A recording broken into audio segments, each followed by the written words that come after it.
Përfaqësuesi i lartë ndërkombëtar në Bosnjë-Hercegovinë, Kristian Schmidt, duke paraqitur raportin 6 mujor para Këshillit të Sigurimit të OKB-s mbi situatën në Bosnjë, theksoi se vendi ndodhet në një krizë politike, por jo edhe të sigurisë, dhe se nuk ka rrezik për luftë. Megjithatë, ai theksoi se situata në lidhje me marrëveshjen e Daytonit nuk ka qenë kurrë më e keqe dhe se gjithçka nisi për akt gjykim të shkallës së parë ndaj presidentit të entitetit serb të Bosnjës, Milorad Dodikut, çka u përdor nga autoritetet e Republikës Srpska si justifikim për hapa drejt de facto shkëputjes, përfshirë nismën për hartimin e një kushtetutë të re për entitetin serb. Kjo është kulmimi i politikave që janë zbatuar prej kohësh, për të cilat kanë paralajmëruar edhe në raportet e mia të mëparshme, tha Schmidt. Ai shtoi se situata ekonomike po përmirësohet lehtësisht, por se vendi ndodhet në një krizë të thellë demografike. Marrëveshja e paqes së Daytonit, sipas tij, mbetet themeli mbi të cilin mund të ndërtohet ardhmja e Bosnjës dhe Hercegovinës. Megjithatë, ai nënvizoi se kjo nuk nënkupton se nuk mund të diskutohet amendamente dhe ndryshime të nevojshme në kushtetutën shtetërore,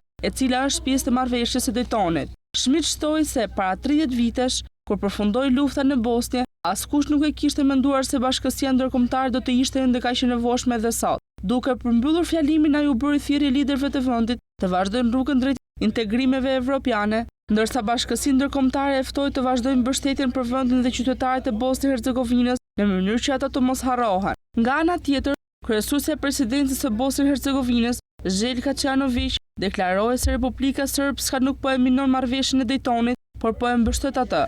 Ajo theksoi se po i drejtoi Këshillit të Sigurimit si përfaqësuese e zgjedhur me votat nga Republika Srpska dhe përsëriti qëndrimin e njohur të këtij entiteti se si e dëshiron rikthimin të versionit origjinal i marrëveshjes së Daytonit. Përfaqësuesi i Shteteve të Bashkuara të Amerikës në OKB, John Kelly, deklaroi se Shtetet e Bashkuara të Amerikës mbeten të përkushtuara ndaj stabilitetit në Bosnjë dhe ndaj marrëveshjes së Daytonit. U bëjmë thirrje liderëve të shtrënsinojnë situatën dhe të shmangin veprime që mund të nxisin paqëndrueshmëri apo dhunë në vend. Tha Kelly. Ai shtoi se Shtetet e Bashkuara të Amerikës kundërshton çdo përpjekje për shkëputje apo retorikë destabilizuese dhe si shumica në këtë tryezë, mbështesin sovranitetin, integritetin territorial dhe karakterin shumë etnik të Bosnjë-Hercegovinës. Në fund ai përshëndeti rolin e misionit të OFOR dhe theksoi rëndësinë e përfaqësuesit të lartë në mbështetjen e kompetentit civil të marrëveshjes së Daytonit.